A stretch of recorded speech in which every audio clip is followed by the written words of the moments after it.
Minint pasaulinę aortos dieną, Respublikinėje Panevėžio ligoninėje buvo atliekamos konsultacijos aortos aneurizmo ligos klausimais ir nemokami tyrimai echoskopu. Einu į magnetinį rezonansą. Ir tuo pačiu mane užklupo čionai.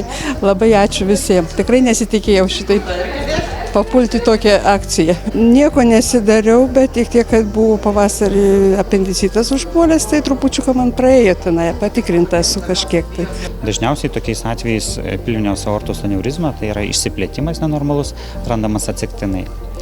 Tai mums yra noras rengti tokių akcijų kuo daugiau, tiesiog sužinoti, išrinkti tuos visus, kas dar turi pilvinę aortą, bet mes nežinom. Arūnas Čepkauskas sako, kad aortos aneurizma yra viena klastingiausių ligų, dažnai neturinti simptomų, todėl ankstyva diagnostika gyvybiškai svarbi.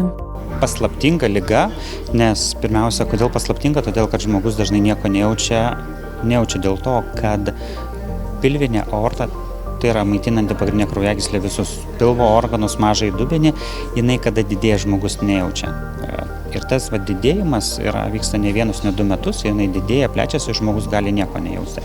Pajaučia dažnai, kad mes sakom taip, nekūnų žmogus jaučia tai, kad kažkas tai pulsuoja pilve. Ta galima pajausti, bet tai tikrai ne kiekvienam. O jeigu žmogus apkūnus, turintis viršsvorį, aukštą kraujospūdį, jisai nieko nejaučia. Gydytojo teigimu užtenka vos vieno paprasto, greito ir neskausmingo tyrimo echoskopu, kad pacientas sužinotų, ar turi pilvo aneurizmą. Laiku aptikus neplyšusią aneurizmą, jos gydymo efektyvumas siekia net 95%. Pernai metai duomenimis planiškai pas mus buvo atlikta virš 25 planinių stentavimų.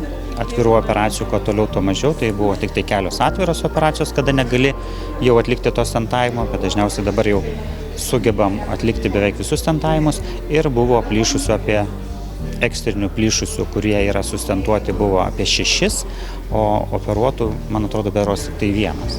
Tai rezultatai, kurie, mes sakom taip, tie, kurie kreipėsi planiškai, 100% visi išvažiavo ir su labai gerais rezultatais, tai yra visi pasveiko. Iš tų ligonių, kurie atvyko su plyšusiom aneurizmom, nors ir atrodo, tu atlieki idealiai tą procedūrą, gauni labai puikius rezultatus, bet dėl to vadinamo hemoraginio šoko prieš procedūrą, kada nukraujuoja, deja dalis žmonių apie pusę neišgyvena. Minint pasaulinę aortos dieną, primenama, kad Lietuva kasmet netenka daugybės žmonių, kuriuos pražudo staiga plyšusi stambiausios organizmo kraujagyslės aortos sienelė.